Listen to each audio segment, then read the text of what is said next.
Matchmaker, matchmaker, make me a match.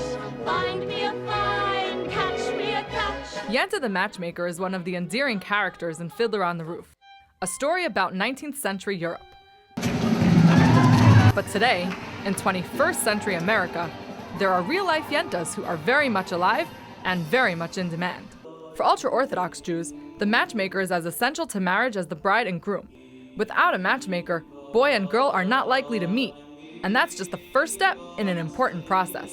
Rabbi Kenneth Aumann explains that when singles are set up, there is always a higher purpose in mind. The first commandment in the Bible is to be fruitful and multiply, have children, and populate the world. But since sexual activity outside of marriage is not allowed, many want to marry young so they can start having children. The pressure is definitely to get married, ideally as quickly as possible so you can begin a family.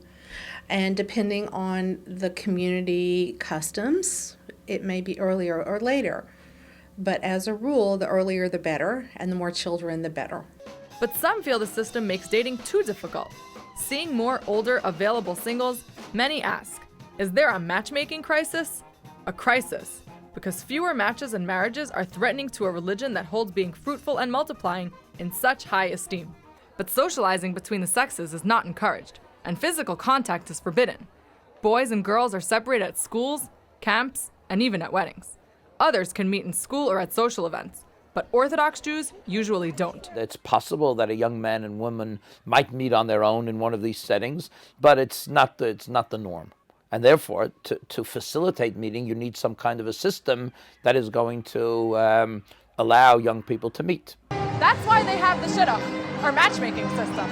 There are professionals, but really, anyone can do it. Matchmaking is an art though, because setting up a couple requires comparing their backgrounds, goals, religiosity, personalities. Because it's so detailed and the results are so important, setting up a Shidduch successfully is a source of pride both for the matchmaker and for the couple involved.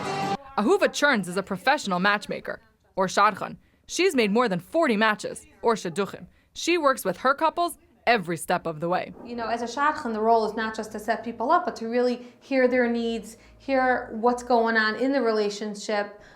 So if the relationship is meant to be, it can thrive and come and one day be successful instead of just like, you know, miscommunications, and that would lead to the relationship just to fail. Singles date with marriage in mind, so they begin when they feel they're ready for marriage. For girls, that can be as young as 19, guys, about 22. Adina and Yosef Zoyman have been married almost 3 years.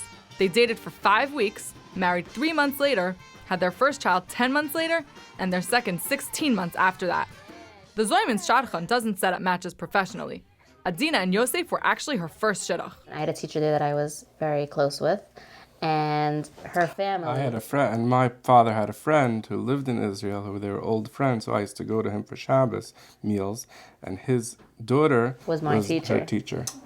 And she set us up together. They had a great experience, but many singles aren't so happy.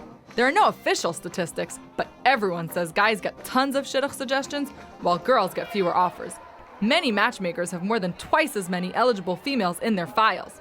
Some attribute that to age differences. Popular blogger, Bad for Shidduchim, blogs about the pressures of the system. The phrase Bad for Shidduchim refers to the warning singles get, not to harm their reputation. She declined going on camera to preserve her anonymity. Girls our age are always being told, don't go there, it's bad for shidduchim, don't do this, it's bad for shidduchim, don't wear that, it's bad for shidduchim, you have to behave a certain way because it's good for shidduchim. Responses to Bad for Shidduchim's blog have been pretty positive. It helps them realize that, you know, this isn't the end of the world and they shouldn't take it so seriously if they happen to be single at the age of 19 and a half. Some think it's not as bad as people say, but the sense of pressure and panic is constantly reinforced because shidduchim and marriage are such hot topics.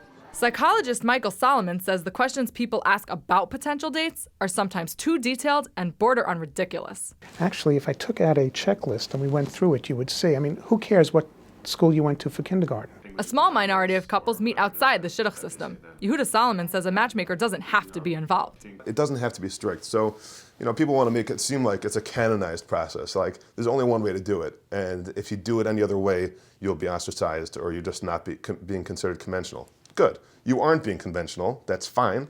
But no one looks at you differently. No one looks at you askance for that. It's one of those things like once you get married, nobody really cares how you did it. The Shidduch system has its flaws and its critics, but this may not be the time to retire Yenta the Matchmaker's modern-day counterparts. The Shidduch system still brings about marriage in a community where guys and girls don't usually get to know each other on their own. And that need is still very strong. For 219 Magazine, this is Rachel Geizhals.